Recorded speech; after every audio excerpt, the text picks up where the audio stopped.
Мына сырты ушундай. Азыр эми ичине киребиз.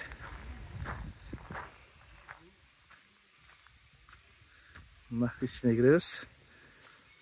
Бүгүн 14 сентябрь 2025 жыл.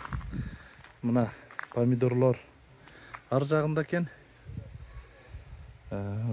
Бадыраң бул жагында. Бадыраңдар өшүп баштаптыр.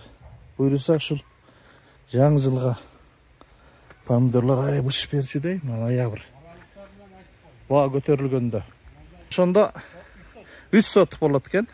Мына. Аябай сон. Ооба, 9 тонна. Сотугунан 1 тоннадан алат да.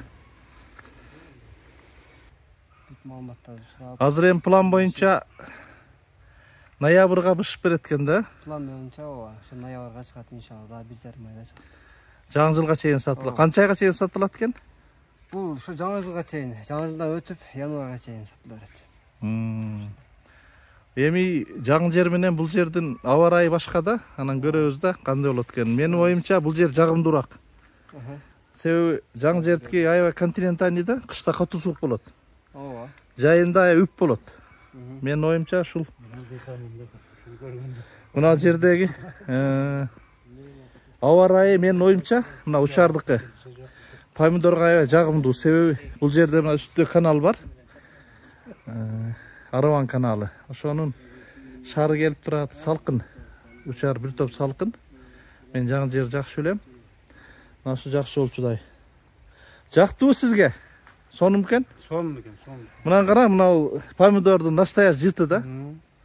Помидордун жыты. Бул органика экен, эч бир муну бир өзгөчө ыкма менен Койдун көңү менен гана пишат экен да бул. Кыртышты даярдайт булар. Баягы мына жерге жаңы эле койдун, уйдун, жылкынын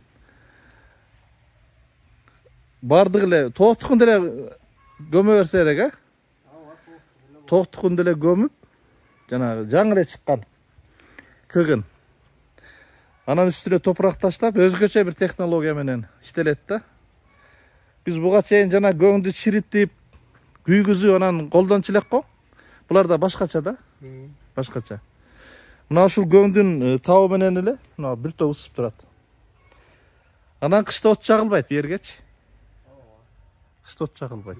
Мына сыртында кийиз бар, ушу кийиз жабылат. Анан күндүн табы менен эле ысып турат. Ушул жерден 100 соттан канча түшүм аласыңар? Кудай буйруса, şu 4 tonnadan 9 tonnага чейин алабыз. 4 тоннадан 9 тонна, 5 тонна деп коелу орточо. 5 тонна болсо 150ден сатылса канча болуп калат? 100 акча болот, а? 100 сотук огороту бар. Любой кыргыз кылса болот экен да, суусу бар. Кандай дедиңиз? Мына кара, аябай жакшы. Жалбырактардын түсүнөн эле көрүнүп турат да, өсүмдүк кандай экени. Мына эч бир муктаждык жок. Мына табигый свет, а? Мына жалбырак эч бир мына ооруганы билинбейт. Мына жалбырактын түсүн караң, табигый өзү помидор ушундай болот да. Мына бышып калыптыр. Мына бадыраңдар сон болуп бышыптыр. Мына аябай гүлү жакшы гүлдөп атыптыр. Сону гүлдөп атыптыр.